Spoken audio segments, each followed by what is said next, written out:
The next day was sharp and frosty, and then the spring came.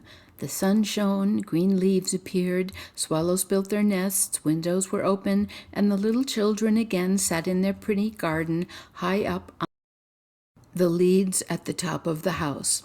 That summer the roses flowered in unwonted beauty. The little girl had learned a hymn in which there was something about roses, and she sang it to the little boy, who then sang it with her. The rose in the valley is blooming so sweet, the child Jesus is there the children to greet.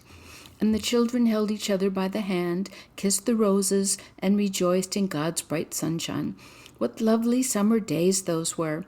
How delightful to be out in the air, near the fresh rose bushes that seemed as if they would never finish blooming.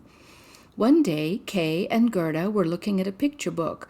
The clock in the church tower was just striking 5, when Kay cried, "Oh, something struck me sharply in the heart, and now something has got into my eye." The little girl threw her arms around his neck. He winked his eyes. No, she could see nothing in them. "I think it is out now," said he, but it was not. It was one of those pieces of glass that had got into his eye, a splinter from the magic mirror that made everything great and good look mean and ugly. And poor Kay had got another piece right in his heart, which began to turn into a lump of ice. "Why are you crying?" asked he. "It makes you look so ugly. There's nothing the matter with me." "Ah," said he at once, "that rose is worm-eaten, and look, this one is quite stunted. What ugly roses they are!" And he gave the box a kick and broke off both the roses. "What are you doing?" cried the little girl. As she saw her alarm, he pulled up another rose, ran in at his own window, and left dear little Gerda alone. When she next brought out her picture book, he said it was only fit for babies, and if his grandmother told him stories, he always interrupted her. Besides, if he could manage it, he would get behind her, put on her spectacles, imitate her way of speaking. He was soon able to imitate the gait and manner of everyone in the street. Everything that was peculiar and displeasing in them, that Kay made fun of. It was the glass he had got in his eye, the glass that was sticking in his heart, which made him tease even Gerda, whose whole soul was devoted to him. His games now were quite different from what they had been. One winter's day, when the snow was falling, he spread out his coat and caught the snow. Then he took a magnifying glass. "Look through the glass, Gerda," said he.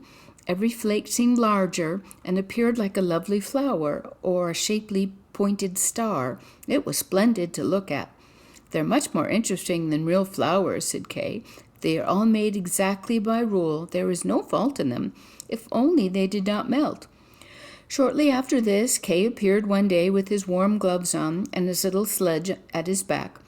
He bawled right into Gerda's ears, "I'm going out into the square to play with the other boys," and away he went.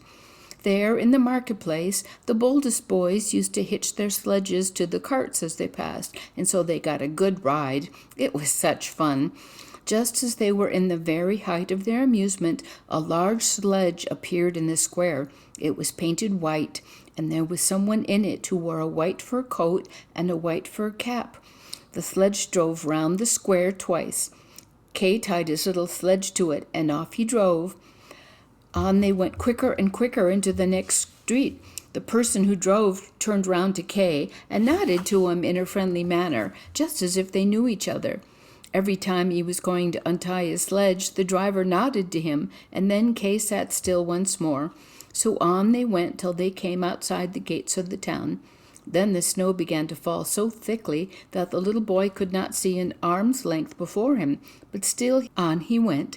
Suddenly he let go the string he held in his hand in order to get loose from the big sledge, but it was of no use. His little sledge hung fast, and on he went like the wind. He cried out, but no one heard him. The snow drifted and the sledge flew on. Sometimes it gave a jerk as though they were driving over hedges and ditches.